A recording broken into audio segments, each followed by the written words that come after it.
आज हम एक्सरसाइज 12.2 का क्वेश्चन नंबर 9 बनाएंगे। तो क्वेश्चन नंबर 9 हमारा क्या कहता है, देखिए। A diet is to contain at least 80 units of vitamin A. हमारे पास एक डाइट है, उस डाइट में कम से कम 80 यूनिट्स विटामिन होना चाहिए एंड 100 यूनिट्स ऑफ मिनरल्स, और 100 यूनिट मिनरल्स होना चाहिए। Two foods F1 and F2 are available. हमको दो प्रकार का फूड बनाना है, F1 और F2। जो फूड F1 है उसकी कीमत 4 रुपए है पर यूनिट, और जो फूड F2 है उसकी कीमत है 6 rupees per unit. 1 unit of food F1 contains 3 units of vitamin ए। ये जो फूड F1 है वो 3 यूनिट विटामिन ए रखता है और 4 यूनिट मिनरल्स रखता है। 1 unit of food F2 contains 6 unit of vitamin ए, और जो F2 फूड है वो 6 यूनिट विटामिन ए रखता है और 3 यूनिट मिनरल रखता है। Formulate this as a linear programming problem. तो ये जो पूरा प्रश्न है उसको लीनियर प्रोग्रामिंग प्रॉब्लम के रूप में हमको फार्मुलेट करना है। Find the minimum cost for diet. हमको जो डाइट है उसका मिनिमम कॉस्ट निकालना है। That consist of mixture of this two foods and also meet the minimal nutrient requirements. उस आहार का न्यूनतम मूल्य निकालना है हमको जिसमें इन दो प्रकार के जो फूड का मिक्सचर है और उसमें जो मिनिमम पोषक तत्व है। तो ऐसे फूड के लिए हमको न्यूनतम मूल्य निकालना है।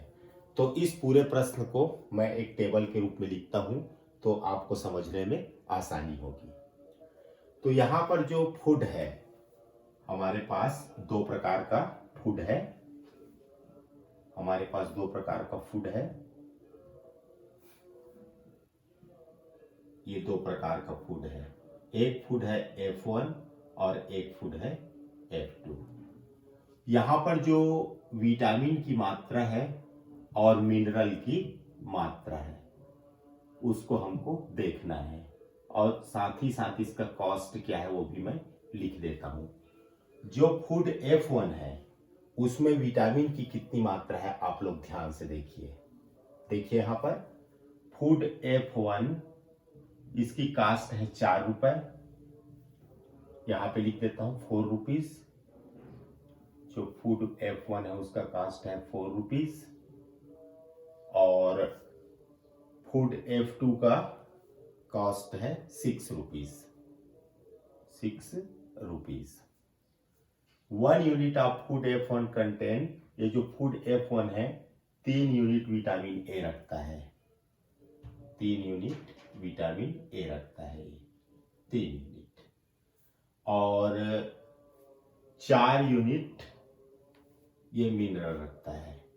तो मिनरल रखता है 4 यूनिट, और जो फूड F2 है वो 6 यूनिट विटामिन ए रखता है, 6 यूनिट, और 3 यूनिट मिनरल रखता है। तो ये 3 यूनिट। ठीक है। हमारे पास जो एटलीस्ट 80 यूनिट विटामिन होना चाहिए, और जो मिनरल है वो कम से कम 100 यूनिट होना चाहिए, ये 100 यूनिट। तो ये तो हमारा पूरा क्वेश्चन है जिसको मैंने टेबल के रूप में आपको बताया। हम यहाँ पर यह मान लेते हैं कि जो फूड F1 है उसकी मात्रा X है और फूड F2 है उसकी मात्रा Y है। तो इसको लीनियर प्रोग्रामिंग प्रॉब्लम के रूप में कैसे लिखेंगे आप लोग देखिए। यहां पर हम क्या देखते हैं कि हमको जो कॉस्ट है उस कॉस्ट को मैं यहां पर Z कह देता हूं, इसी को हमको मिनिमाइज करना है, मतलब कीमत को कम करना है, मिनिमाइज करना है।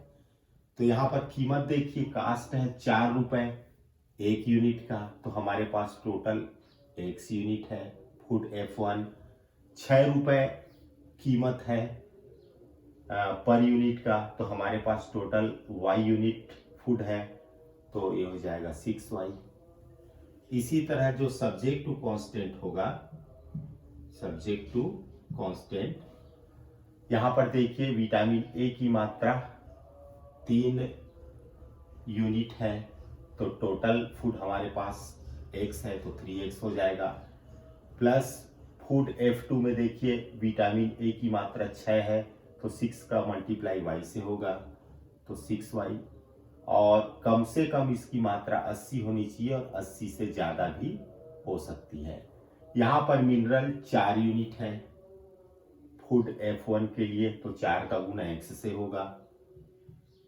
3 यूनिट है फूड F2 के लिए, तो 3 का गुना y से होगा, और मिनरल की कम से कम मात्रा होनी चाहिए 100, तो 100 के बराबर भी हो सकता है और 100 से ग्रेटर भी हो सकता है, ज्यादा भी हो सकता है। ये जो फूड x और y है ये हमेशा पॉजिटिव होगा, जिसकी जो मात्रा है फूड F1 की मात्रा और F2 की मात्रा पॉजिटिव होगी। तो इस तरह से हमको 3 सब्जेक्ट टू कांस्टेंट प्राप्त हुआ। अब जैसा कि आप लोग जानते हैं, हम लोग सबसे पहले सब्जेक्ट टू कांस्टेंट पहले को पकड़ते हैं फ्रॉम 1, उसको इक्वेशन के रूप में लिखते हैं, तो ये हो जाएगा 3x धन 6y बराबर 80। इसके लिए टेबल बनाते हैं, तो जैसा कि आप लोग जानते हैं कि x का मान हम लोग सबसे पहले 0 रखते हैं, तो यहाँ पर y का मान आएगा 80/6, 80/6, तो ये हो जाएगा 2 तिया 6 और 2 चौक 8, यानी कि 40/3। यदि हम y को 0 रखते हैं यहाँ पर, तो x का मान आएगा 80/3, ठीक है, ये 80/3। इसी तरह हम टेबल बनाते हैं सब्जेक्ट टू कांस्टेंट 2 के लिए, तो उसको इक्वेशन के रूप में लिख लेते हैं 4x + 3y = 100। इसके लिए जल्दी से हम टेबल बना देते हैं, यहाँ पर x लिखते हैं, यहाँ पर y लिखते हैं। x का मान यदि 0 लिखते हैं तो क्लियर दिख रहा है कि y का मान होगा 100/3, और यदि मैं y को 0 लिखता हूं तो क्लियर है x का मान 25 आएगा। ये हुआ हमारा टेबल। अब जल्दी से हम इसका ग्राफ भी बना लेते हैं, हमको पॉइंट पता है, तो चलिए ग्राफ बना लेते हैं। हमारा पॉइंट है, सबसे पहले इसके लिए ग्राफ बनाते हैं। 0 40/3, हमारा जो पॉइंट है 0 40/3, और जो दूसरा पॉइंट दिया है यहाँ पर 80/3 और 0, 80/3 और 0, ये 2 पॉइंट है। तो सबसे पहले हम यहाँ पर एक्स एक्सिस बनाते हैं, ये हुआ हमारा एक्स एक्सिस और ये हुआ हमारा वाई एक्सिस। एक्स एक्सिस में लिख लेते हैं 10, 20, 30, 40, 50, इस तरह से एक्स एक्सिस की नंबरिंग कर देते हैं, और जो वाई एक्सिस है उसको भी हम नंबरिंग कर देते हैं। यह 10, 20, 30, ठीक है ना, 40, ये 50, कुछ इस तरह से। ये ओरिजिन है जिसका कि कोऑर्डिनेट 0, 0 है। हमारा पहला पॉइंट है 0 और 40/3। यहाँ पर 40/3 का मतलब होता है 3 1 कम 3, 3 3 9, यानी 13 से कुछ ऊपर होना चाहिए। तो 10 के बाद मान लीजिए कि ये पॉइंट है ना, 0 और 40/3। इस पॉइंट का नाम मैं लिख देता हूं 0 और 40/3। इसका नाम भी देते हैं, साथ में ए दे देते हैं।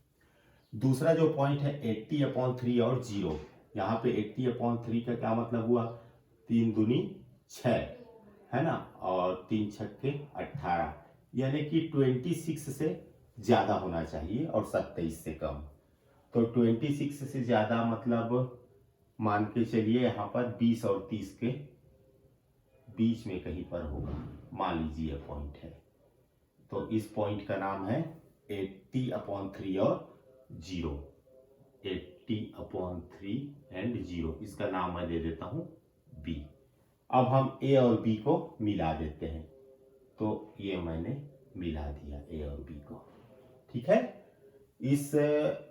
ये जो स्ट्रेट लाइन आप बनाए हैं उसका नाम लिखना बहुत जरूरी है। उसका नाम है, इस टेबल के लिए हम बनाए हैं, तो 3x plus 6y equal to 80। 3x plus 6y equal to 80। मैं थोड़ा नीचे साइड लिख देता हूं। 3x plus 8y is equal to 3x plus 6y equal to 80। 3x plus 6y is equal to 80। अब जो दूसरा टेबल है उसको देखते हैं। एक अक्ष में 0 देखना है और y अक्ष में 100/3। 100/3 का मतलब होता है 33.33, है ना। तो y अक्ष में हमको देखना है 33.3। तो ये देखिए आप लोग, ये 30 और 40 के बीच में कहीं भी मान लीजिए कि ये है। इस पॉइंट का नाम दे देते हैं हम, क्या नाम देते हैं, 0 और 100/3। यह है 0 और 100/3। ये इस पॉइंट का नाम हम C दे देते हैं। और दूसरा जो पॉइंट है वो है 25 और 0। तो एक अक्ष में 25 मतलब ये बीचों बीच आएगा, ये यहाँ पर, और 0, ठीक है। तो ये है 25 और 0। इस पॉइंट का नाम D दे देते हैं। तो चलिए मिलाते हैं दोनों पॉइंट को। तो ये मैंने मिला दिया दोनों पॉइंट को, ठीक है। और अब ये जो स्ट्रेट लाइन है उसका नाम लिख देते हैं यहाँ पर 4x plus 3y equal to 100। 4x plus 3y is equal to 100, ठीक है। अब चलिए सबसे पहले हम सब्जेक्ट टू कांस्टेंट पहला लेते हैं। हमारा पहला है 3x धन 6y बड़ा है या बराबर है 80 से। 3x धन 6y बड़ा है या बराबर है 80 से। इसमें x का मान 0 और y का मान 0 रखते हैं, तो क्या मिलेगा, 0 बराबर है, बड़ा है या बराबर है 80 से, जो कि गलत है, ठीक है, फॉल्स रीजन मिला। और सब्जेक्ट टू कांस्टेंट 2 को भी देख लीजिए। 4x धन 3y बड़ा है या बराबर है 100 से। 4x धन 3y बड़ा है या बराबर है 100 से। इसमें यदि 0 रखते हैं यहाँ पर x का मान और y का मान, यदि हम 0 रखते हैं तो ये हो जाएगा 0 is greater than or equal to 100। ये भी फॉल्स है। तो दोनों लाइन के लिए हमको फॉल्स रिजल्ट प्राप्त हुआ। तो यदि फॉल्स रिजल्ट प्राप्त होता है तो आपको पता है कि मूल बिंदु से दूर शेडेड एरिया हम लोग बनाते हैं। तो चलिए दोनों का शेडेड एरिया मैं मूल बिंदु से दूर बनाता हूं। सबसे पहले 3x धन 6y बराबर 80 के लिए, ये देखिए मूल बिंदु से दूर, ये उससे दूर हम शेडेड एरिया बनाते हैं। और ये फर्स्ट क्वाड्रेंट में ही बनाना है, उससे आगे जाने की जरूरत है ही नहीं। हमारा जो कंडीशन है वो फर्स्ट क्वाड्रेंट का है, इसलिए फर्स्ट क्वाड्रेंट में ही बनाएंगे। अब जो दूसरा लाइन है उसके लिए भी देखते हैं हम लोग। जो दूसरा स्ट्रेट लाइन है उसमें भी फॉल्स रिजल्ट हमको प्राप्त हुआ है। तो दूसरा स्ट्रेट लाइन ये है 4x धन 3y बराबर 100। तो इसमें भी हम शेडेड एरिया बनाएंगे, तो मूल बिंदु से दूर, मूल बिंदु से दूर मतलब इस लाइन के ऊपर हमको ऐसे बनाना है। ये आप देख रहे होंगे, ऐसे बनाना है हमको, ऐसे। तो यहां पर व्हाइट और रेड 2 प्रकार का कलर इस एरिया में हमको प्राप्त हो रहा है। तो यही हमारा फिजिबल रीजन है। तो इसका कॉर्नर पॉइंट कौन सा है आप देखिए। एक कॉर्नर पॉइंट तो ये हुआ, यहां पर ये कॉर्नर पॉइंट है, ठीक है ना। देखिए मैं कॉर्नर पॉइंट को आपको दिखाता हूं कहां कहां पर है। एक कॉर्नर पॉइंट C है, ठीक। तो ये C, इसका कोऑर्डिनेट आप देख रहे हैं कि 0 और 100/3 है, 0 और 100/3 है। जो दूसरा कॉर्नर पॉइंट है यहां से हम ऐसे नीचे उतरेंगे, ये यहां पर पहुंचेंगे, तो ये एक कॉर्नर पॉइंट है, ये जहां पर दोनों रेखाएं एक दूसरे को कट करती हैं। मान लीजिए कि ई है, लेकिन इसका कोऑर्डिनेट अभी हमको ज्ञात नहीं है, उसको अभी निकालेंगे। और ई से हम कहां पर पहुंचते हैं, यहां पर पहुंचते हैं। तो ये जो पॉइंट है वो उसका नाम है बी, 80/3 और 0, बी 80/3 और 0। तो ये 3 कॉर्नर पॉइंट है, ये पहला, और नीचे आएंगे तो ये दूसरा ई, और इधर जाएंगे तो ये तीसरा बी। तो तीनों कॉर्नर पॉइंट हमारे पास है। तो ई को निकालेंगे तो ई क्या है, दोनों स्ट्रेट लाइन यहां पर एक दूसरे को कट करते हैं, तो दोनों के इक्वेशन को लिख करके हमको सॉल्व करना पड़ेगा। तो चलिए मैं यहाँ पे सॉल्व करके आपको दिखाता हूं। हमारा जो पहला इक्वेशन है वो है 3x + 6y = 80, और एक और इक्वेशन है 4x - 3y = 100, 4x + 3y = 100। Equation number 2, इसमें हम 4 का मल्टीप्लाई कर देते हैं इसमें 3 का, तो 4 × 12x प्लस 4 × 6 = 24, 24y, 4 × 8 = 32, यानी 3 2 0, 3 × 4 = 12, 12x प्लस 3 3 = 9y = 300। ऐसे लाइन खींचते हैं, चिन्ह को बदल लेते हैं, विलोपन विधि से बना रहे हैं, ये कट हो जाएगा। 24 में 9 घटाएंगे तो 15 आएगा, ये आ जाएगा आपका 20, तो y का मान आ जाएगा 20/15, 5 × 4 = 20, 5 × 3 = 15, यानी कि 4/3। और y का मान हम इक्वेशन नंबर 1 में रखते हैं, तो 3x + 6 × y मतलब 4/3 = 80। 3 × 3 3 दूनी 6, हो जाएगा 3x = 80, और 4 दूनी 8, उधर जाकर माइनस हो जाएगा, तो हो जाएगा 72। तो x का जो मान आएगा वो हो जाएगा 3 × 3 3 दूनी 6, 3 × 4 = 12, यानी कि 24। तो हमको जो बिंदु मिला वो x का मान 24 और y का मान 4/3, यही पॉइंट ऑफ इंटरसेक्शन है। तो 24 24 और 4/3, ये पॉइंट हो जाएगा 24 और 4/3। तो ये हमको मिला 24 और 4/3। अब हमको z को मिनिमाइज करना है इसी में, तो ये तो हुआ हमारा कॉर्नर पॉइंट, और हमको यहाँ पर z का मान निकालना है। तो z = क्या है, यहाँ पर देखिए, यहाँ पर जो z है वो है 4x - 6y, 4x + 6y। तो ये हो जाएगा z = यहाँ पर x का मान 0 रखना है तो छोड़ दीजिए, y का मान रखिए 100/3, तो हो जाएगा 6 × 100/3, तो हो जाएगा 3 × 3 3 दूनी 6, यानी कि 200 आएगा। यहाँ पर आ जाइए, तो यहाँ पर x का मान 24 रखना है, तो 4 × 24 प्लस 6 × y का मान 4/3 रखना है, 4/3, 3 × 3 3 दूनी 6, तो ये हो जाएगा आपका 24 × 4 = 96, और प्लस 4 दूनी 8, तो ये आ जाएगा 8 से 14, यानी कि 104।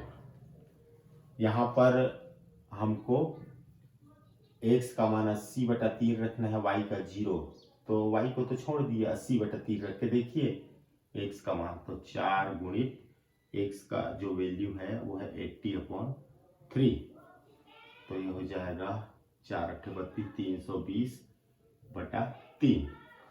इसको यदि हम दशमलव रूप में करते हैं तो 3 × 3 3 × 6 = 18, 106 दशमलव कुछ आएगा, 106 से कुछ ज्यादा आएगा। तो हम लोग z को मिनिमाइज करना है, जेड मतलब कीमत को कम करना है, मिनिमाइज करना है। तो देखिए यहाँ पर जेड का मान 200 आया, यहाँ पर जेड का मान 104 आया, यहाँ पर जेड का मान 106 आया। तो ये है मिनिमम। तो minimum value of Z is equal to 104। कौन से पॉइंट पे? एट 24 और 4/3, 24 और 4/3। तो ये हमारा आंसर है। आप इस वीडियो को बड़े ही ध्यान से धीरे धीरे रोक कर करके देखिएगा। मेरा वादा है आपको अच्छे से समझ में आएगा। Thank you.